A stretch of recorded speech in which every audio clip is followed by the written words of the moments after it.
Hello dear students, I Muhammad Murtaza once again welcome you all on this platform of e-classes.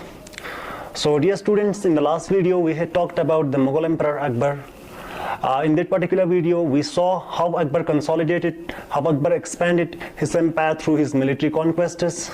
As we saw the expansion of Mughal Empire, the Mughal Empire was expanded on a very considerable scale, on a very large scale. It was extended up to Kashmir in the north. In the east, it was expanded up to the Brahmaputra river, and in the west, the whole region of Rajasthan used to be the part of Mughal Empire, and in the south, some parts of Deccan were used to be the part of Mughal Empire. So it was expanded on a very large scale. And we also saw that Akbar didn't rely on his military conquests alone to expand, to consolidate his empire. Besides his military conquests, he used other tactics as well. For example, his Rajput policy and the religious policy of tolerance were quite integral as far as the expansion of his empire, as far as the expansion of Mughal Empire was concerned.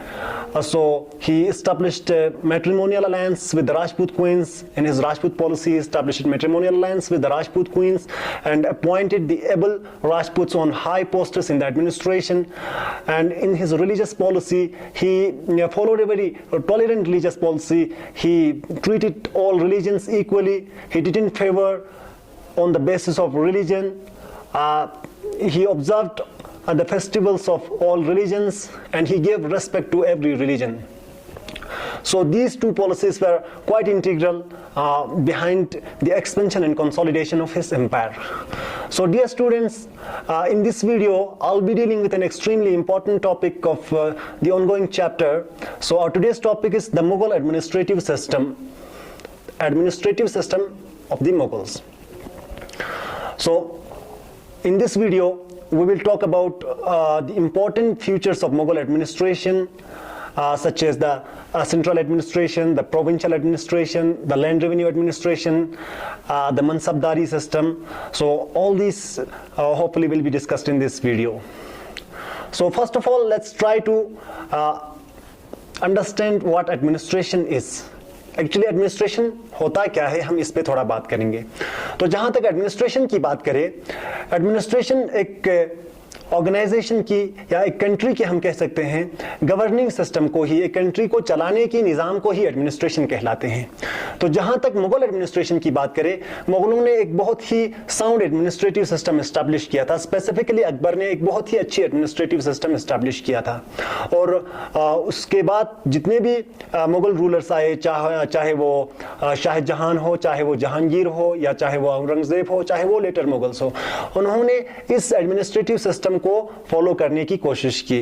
बाद में इसी administration के नक्श कदम पर चलने की उन्होंने कोशिश की.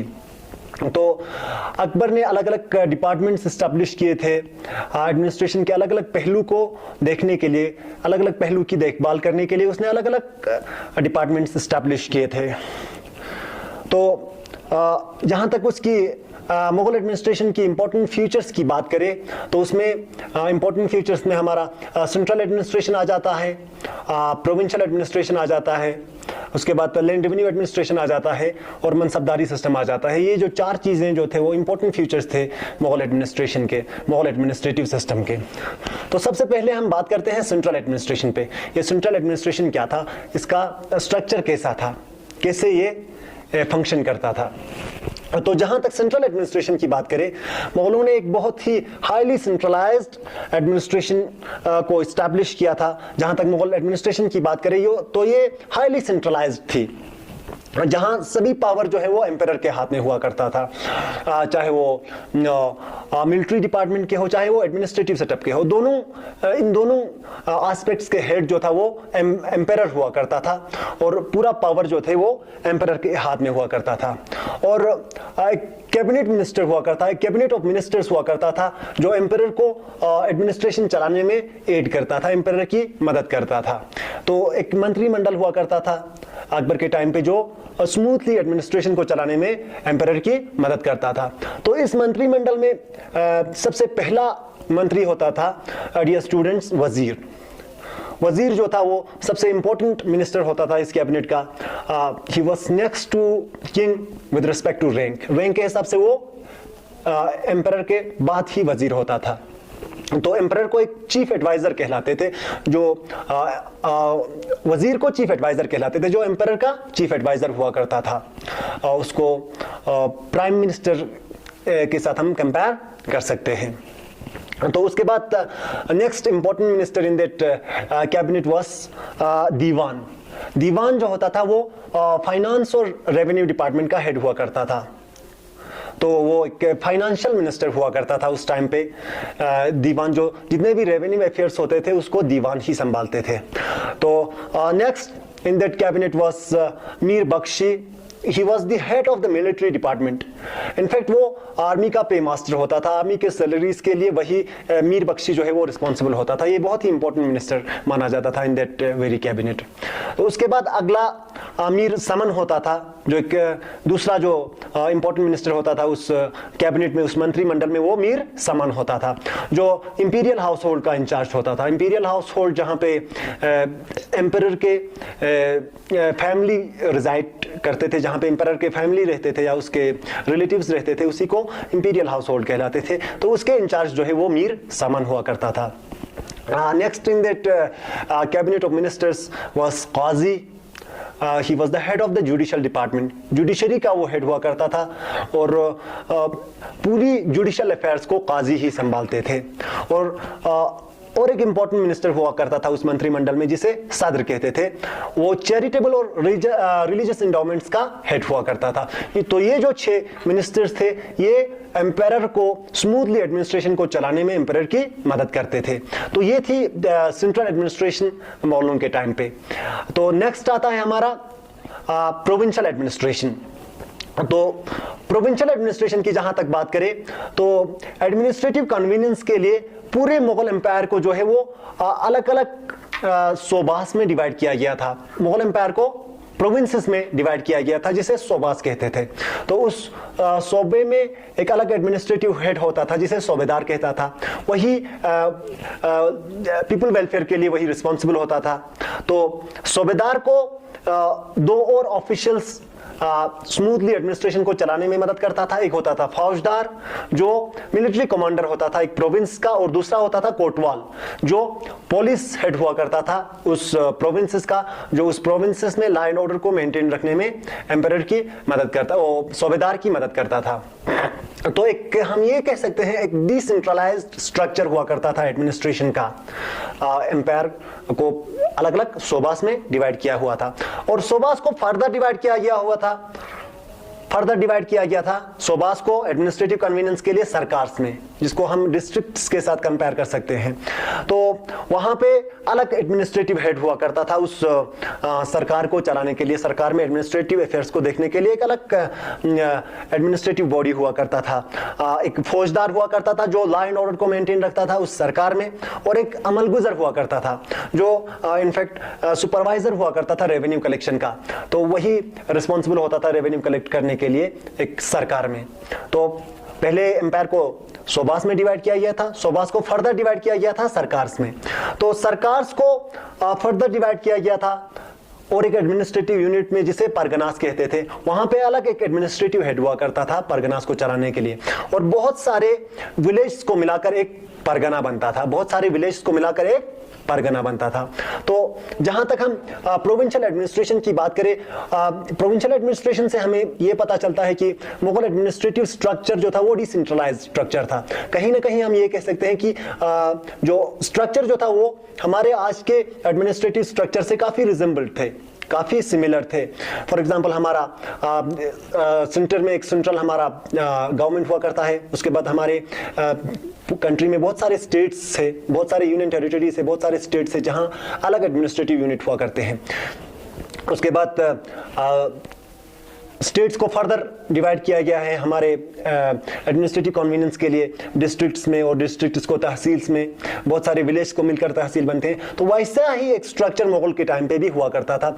स्ट्रक्चरली देखे तो एडमिनिस्ट्रेटिव सेटअप जो था वो काफी सिमिलर था, लेकिन फंक्शनली जो था वो काफी अलग था। आजकल हमारे स्टेट में क्या होता है, एक ऑटोनोमस पावर होता है स्टेट्स को, जो मुगलों के टाइम पे सूबेदार को नहीं हुआ करता था।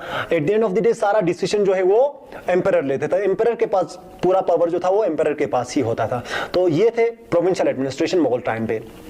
तो next important feature of the administrative system of the Mughals was the land revenue administration, जिसे 10 साला सिस्टम भी कहते थे। तो लैंड रेवेन्यू जो था इनफैक्ट वो इंपॉर्टेंट सोर्स माना जाता था, important source of income to the state. State का इनकम सोर्स जो था वो लैंड रेवेन्यू था। पीजेंट्स से जो लैंड रेवेन्यू कलेक्ट किया जाता था वही स्टेट का मेन सोर्स माना जाता था। तो अकबर ने अपने लैंड रेवेन्यू एडमिनिस्ट्रेशन को, लैंड रेवेन्यू सिस्टम को अपने फाइनेंस मिनिस्टर राजा तोदरमाल, जो फाइनेंस मिनिस्टर था अकबर का, उसके साथ मिलकर अच्छे से रिफॉर्म किया था, बहुत ही आला पैमाने पे उसको रिफॉर्म किया था। जो शेरशाह सूरी ने लैंड रेवेन्यू रिफॉर्म्स इनिशिएट किए थे उसी को ही उन दोनों ने फर्दर कैरी आउट किया था। Minor improvements with minor improvements उसको आगे चलाया था। तो जैसे कि पिछले वीडियो में हमने कहा था शेरशाह सूरी को फोररनर ऑफ अकबर कहा जाता है। तो शेरशाह सूरी को डियर स्टूडेंट्स फोररनर ऑफ अकबर इसीलिए कहा जाता है क्योंकि बहुत सारे एडमिनिस्ट्रेटिव स्किल्स को शेरशाह सूरी के अकबर ने फॉलो किया था, बहुत सारे एडमिनिस्ट्रेटिव पॉलिसीज को अकबर ने फॉलो किया था। शेरशाह सूरी ने जो पहले एडमिनिस्ट्रेटिव अफेयर्स को चलाया था उसी को ही अकबर ने अडॉप्ट किया था, इसीलिए शेरशाह सूरी को फोररनर ऑफ अकबर कहा जाता है। तो जहां तक लैंड रेवेन्यू सिस्टम की बात करें, लैंड रेवेन्यू को फिक्स करने से पहले राजा तोदरमल ने क्या किया था, वो अकाउंट में लेते थे एवरेज प्रोड्यूस को और एवरेज प्राइस को, अलग अलग क्रॉप्स के पिछले 10 साल के जो अलग अलग प्राइस हुआ करता था, अलग अलग क्रॉप्स का जो प्रोड्यूस हुआ करता था उसको अकाउंट में लेते थे। So before fixing the land revenue, the average produce as well as the average price of different crops for the last 10 years were taking into account. उसको अकाउंट में लेते थे, उसके बाद ही लैंड रेवेन्यू फिक्स करते थे और लैंड क्वालिटी को भी कंसिडरेशन में रखते थे। लैंड रेवेन्यू फिक्स करने से पहले लैंड के फर्टिलिटी के हिसाब से लैंड रेवेन्यू जो है वो पीजेंट्स पर फिक्स करते थे। और लैंड रेवेन्यू जो था नॉर्मली 1/3 हुआ करता था पूरी एनुअल प्रोड्यूस का, पूरी प्रोडक्शन का, एनुअल प्रोडक्शन का 1/3 जो है वो पीजेंट्स को लैंड रेवेन्यू के तौर पर गवर्नमेंट को देना पड़ता था। और फेमेंस के टाइम पे या क्रॉप्स फेलियर के टाइम पे उनको कंसेशन भी दिया जाता था, कंसेशन भी उनके साथ किया जाता था, पीजेंट से लैंड रेवेन्यू नहीं लेते थे। तो जैसे कि 10 साल मैंने पहले बोला कि पिछले 10 साल का एवरेज प्रोड्यूस और एवरेज प्राइस क्रॉप्स को अकाउंट में लेते थे लैंड रेवेन्यू फिक्स करते वक्त, तो इसीलिए उसको 10 साला सिस्टम कहा गया। 10 इन हिंदी मीन्स 10। तो ये थे लैंड रेवेन्यू एडमिनिस्ट्रेशन। तो इन रिफॉर्म्स की वजह से पीजेंट्स की बर्डन जो है वो काफी हद तक कम हो गए थे, क्योंकि उनको फर्टिलिटी के हिसाब से एक तो टैक्स पे करना होता था, रेवेन्यू पे करना होता था, और एवरेज प्रोड्यूस के हिसाब से उनको रेवेन्यू पे करना होता था गवर्नमेंट को। इसी वजह से उनकी बर्डन जो है, उनकी बोझ जो है as compare to the earlier period वो काफी कम था पीजेंट्स का। तो अगला इंपॉर्टेंट फ्यूचर है एडमिनिस्ट्रेटिव सिस्टम का या एडमिनिस्ट्रेशन का, वो है दोस्तों मनसबदारी सिस्टम।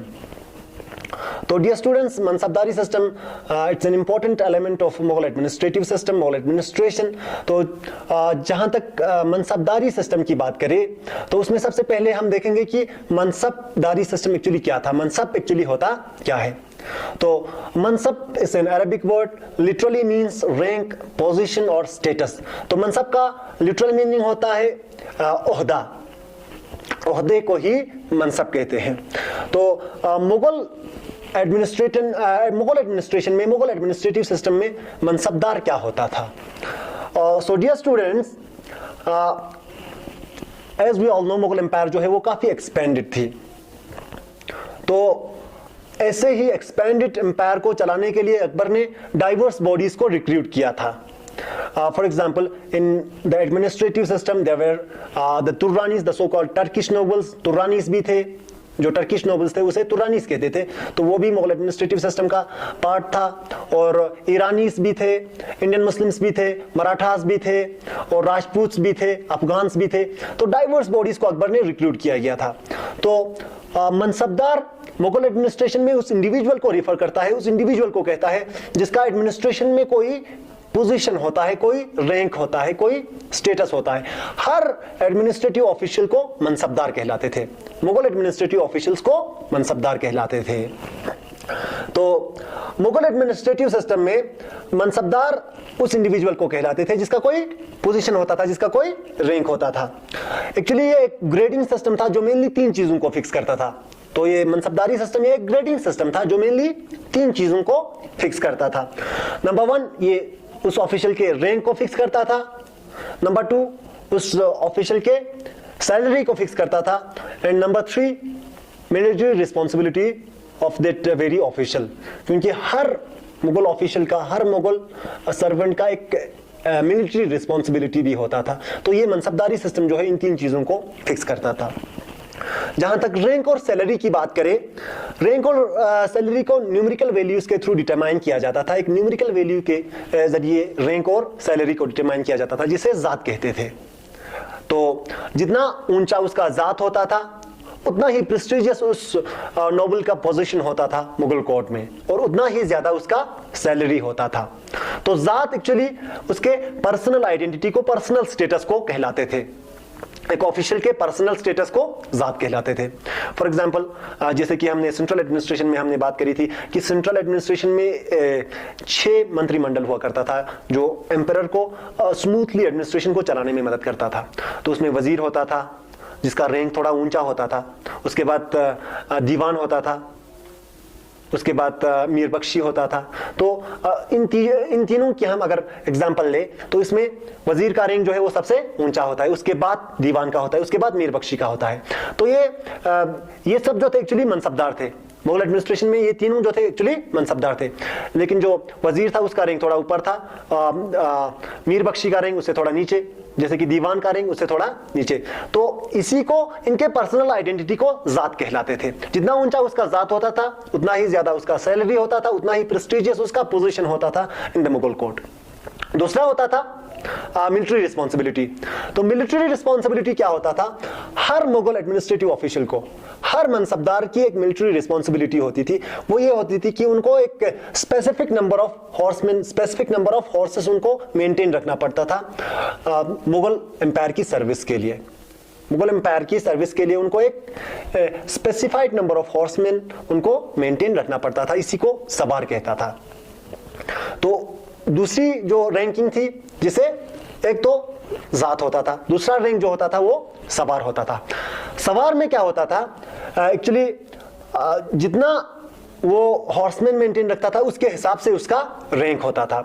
फॉर एग्जांपल अगर वजीर के पास 20 हॉर्समैन है और दीवान के पास 40 हॉर्समैन है, तो सवार के हिसाब से रैंक जो है वो दीवान का ऊंचा होता था, दीवान का रैंक जो था वो ज्यादा होता था। तो जात में क्या होता था? वजीर का रैंक ऊंचा होता था। तो सवार में जितना ज्यादा घोड़ा वो रखता था, जितना ज्यादा वो हॉर्समैन रखता था, उतना ही ऊंचा उसका मुकाम होता था इन द मुगल कोर्ट। तो ये था मुगल मनसबदारी सिस्टम। तो मनसबदार को रेवेन्यू असाइनमेंट्स जो है उनको लैंड ग्रांट्स मिलता था उनको सैलरी के तौर पर, जिसे जागीर कहते थे। फॉर एग्जांपल अगर दीवान एक मनसबदार है in the Mughal administrative system, तो उसको सैलरी के तौर पर एक लैंड ग्रांट मिलेगा, एक लैंड ग्रांट मिलेगा जिसे जागीर कहलाते थे। उस एरिया का उसको रेवेन्यू असाइनमेंट्स मिलता था, रेवेन्यू वहां का उसको रेवेन्यू राइट्स जो थे वहां का वो उस मनसबदार को मिलता था। और वो जागीर जो था वो एक्चुअली वो मुगल एम्पायर से बिलोंग करता था, मुगल एम्पायर का होता था। वहां पे उसको एडमिनिस्ट्रेटिव राइट्स नहीं होते थे, एडमिनिस्ट्रेशन चलाने का राइट्स नहीं होता था। वो कहीं दूसरे पार्ट में, एम्पायर के दूसरे पार्ट में वो सर्विस दे रहा होता था और उसका लैंड ग्रांट जो है, उसका जागीर जो है कहीं और हो सकता था। जागीर उसको सिर्फ पेमेंट के तौर पर उसको जागीर मिलता था। उस जागीर का उसको रेवेन्यू जो है उसको सैलरी के तौर पर उसको उस जागीर पे उसका सिर्फ रेवेन्यू पे हक होता था जो उसको सैलरी के तौर पर मिलता था।